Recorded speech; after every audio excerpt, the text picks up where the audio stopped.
Peter, I love my romantic comedies, but I love romantic comedies that are more than that, that have a Mm. level of depth and humanity, and in your case, ambition. Can you just talk about bringing a lot more what the script brought to you and just making this more than a light, fluffy piece, which is fine, but this is really a deep film. Can you speak to that fact? Yeah, I mean, I love rom-coms like you, and I love all types. But yeah, there's something special in my heart for the ones that kind of go a little bit beyond and connect on a deeper level. And that's what we were going for here. I read this script some years ago, and I just fell in love with these characters.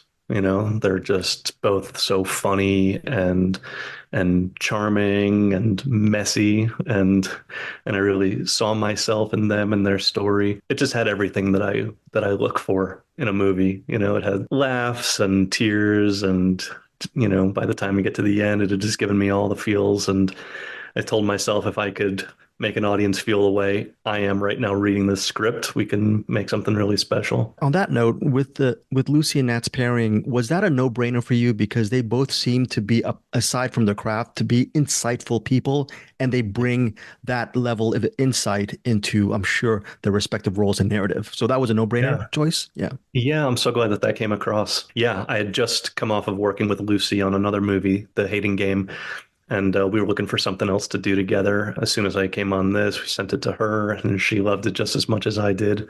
And Nat, I've known for years. My first movie was actually, I was the assistant to the director on Nat's first feature film. So we go back, and I just knew that he would be perfect for this and that they'd be great together.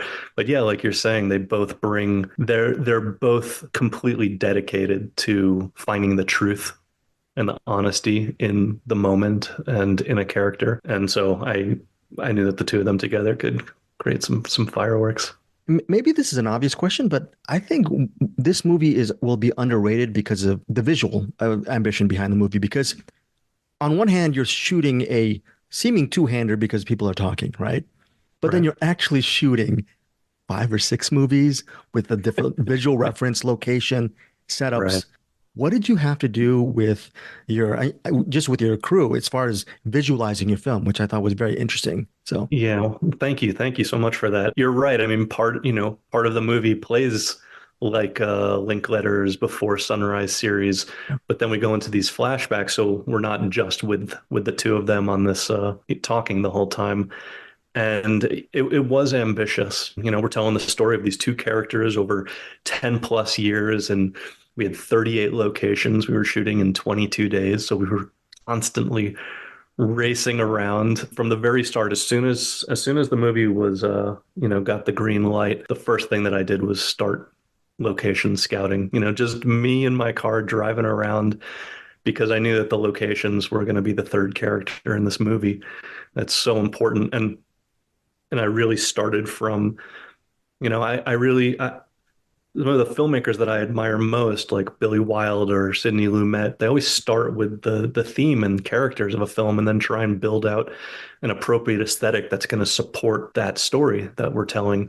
yeah. And so I was really drawn to these two characters that are really weighed down by their history and the baggage of their past, and that's their journey, is to be able to come to terms with that and hopefully let go of that and take a step forward into the future.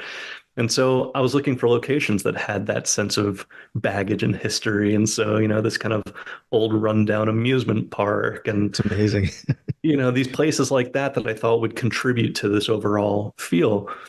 And then kind of out of that, we started to work with wonderful cinematographer Karina and our production designer Audrey and everyone in wardrobe and hair and makeup to again support these characters and that overall vibe. I loved the idea of making something, as soon as I started getting to this theme of history, I thought, it just made sense to have this retro vibe that could give the movie a bit of a timeless feel. I didn't want it to be pegged down too much. I wanted it to be a movie that we could have seen anytime in the last 50 years and that hopefully could play in 50 years from now. And so that was important going in also. But to do it in a way that was organic to the characters and the story that we were telling. You mentioned Billy Wilder and Sidney Lumet, definitely two heavyweights in the cinema game. You got to aim high. right? Peter, you as a teenager, were you reading their books? Were you watching their movies? Was that one of the many ingredients that put you on this directing path? I'm trying to envision you as a 15 or 16-year-old, or maybe even in college, just really appreciating their works and then letting that bleed into what you want to do as a filmmaker. Yeah, so I mean, I grew up in a family. My both my parents were original crew members on Sesame Street, so I kind of grew up a little bit in that world. My dad's a photographer, so from a young age, I learned about photography. When I was maybe 15 or 16, I started to think this could actually be something that I wanted to do, and so I went from being more of a passive audience member to more active, and I started to seek out some of these great works. So yeah, I started to discover filmmakers like that in high school, and I'm a bit of a student of film history, although I do have some gaps that I'm still trying to fill in. I'm clueless because a filmmaker has to, he or she, they have to collaborate with so many people, not just the actors, not the, just above and below the line. What's the key to doing that and making it an effective production and being a leader? Well, I think the first step is to enjoy collaboration, which is not a given. You think about the artistic process, and most art forms are not collaborative. If you're a poet, you sit down with a piece of paper, and if you're, and so there are some art forms that are collaborative, but I think that you have to enjoy that. Maybe that's not a given because I hear some horror stories about tyrannical directors, but I love that. I love working with everybody on the cast and crew. At the point where I decided to go into filmmaking, that I knew I wanted to be a director, I decided to go to film instead of going to film school. I wanted to study acting because I wanted to understand the language of actors and be able to speak to them because it is, it can be a little mysterious, the acting process, and I know that that can be intimidating for a lot of directors. So I wanted to have that common language, and that's really made such a difference for me to be able to be at ease working with actors, and then I love the collaborative process with my department heads. Obviously I'm the leader and I have to communicate what I'm looking for, but I really, whether it's with cast or crew, my default position is to be in a state of listening. I really like to invite people to bring their ideas and for us to inspire each other and for everyone to take ownership over not just their role, but over the movie, that this is our movie that we're making, not that you're serving me or something like that. So that's how I like to approach it. Which brings me to you. Do you feel that this movie came at kind of the right time where you are personally? Because there are things that go on without giving too much away within the plot that hits home, I think, personally, when you live through these moments and when you experience loss or more, yeah, I mean, unconditional love. Was that a perfect film for you at this moment? It really did feel like it was the right time. One way I've described this movie is as a coming of age story about two 30-year-olds.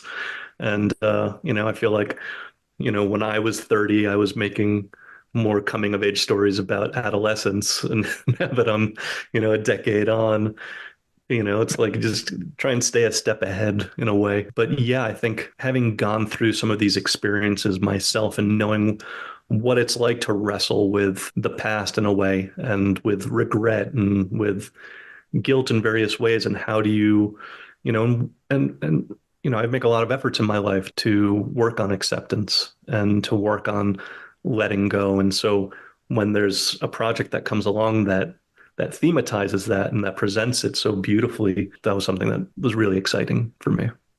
Sidney Lumet had, who did he have? He had Sean Connery and Billy Wilder had Jack Lemmon on there. You and Lucy, you think that's going to be a really good partnership as both of you progress on this journey?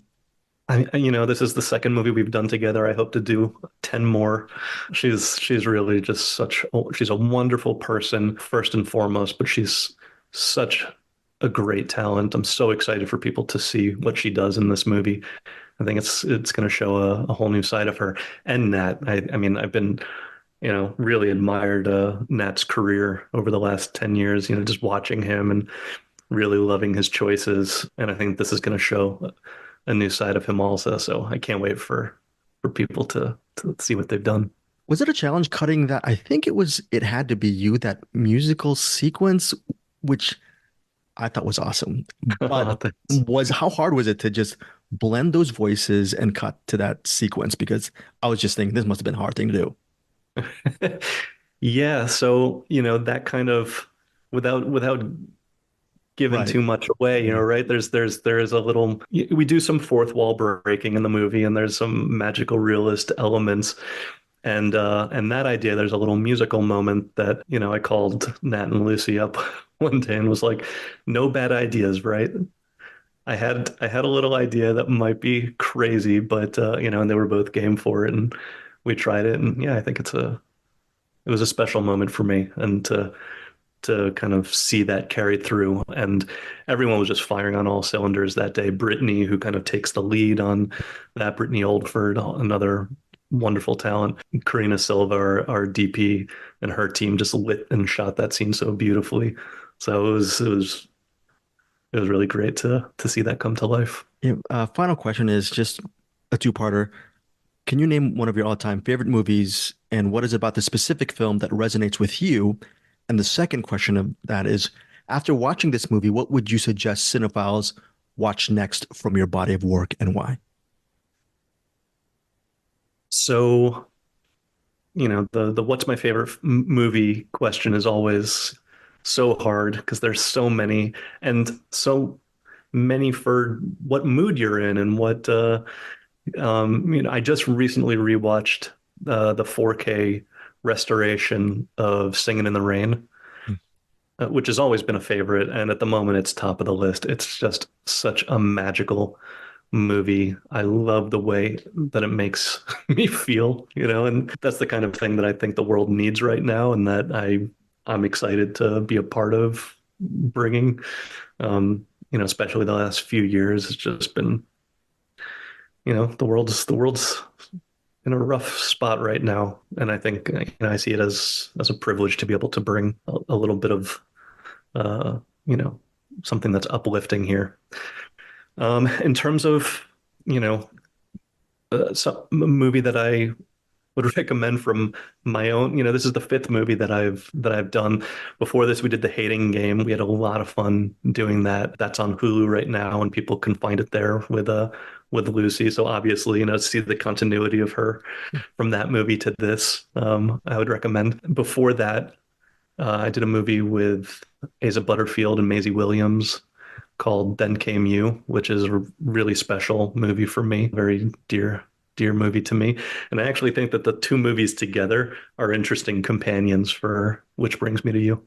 And as you're leaving, dumb question, obvious question, why is it so dear? Is it because every project is a personal one, or why? What makes that so special for you? That Because that was my third movie, and I felt with that I started to find my feet a little bit. It's like there's there's an expectation that you're gonna right out of the gate as a filmmaker come out with something great. And honestly, this year there have been two of those with Past Lives and American Fiction, or both first features that blew me away. But back in the day, I think how many movies had Frank Capra done before he did anything that people remember today? yeah, There's it's a craft and it takes time. And so I felt with that I was starting to get my feet. yeah. Peter, thank you so much for your time, and I really enjoyed your film. Thank you so much. Thanks for having me.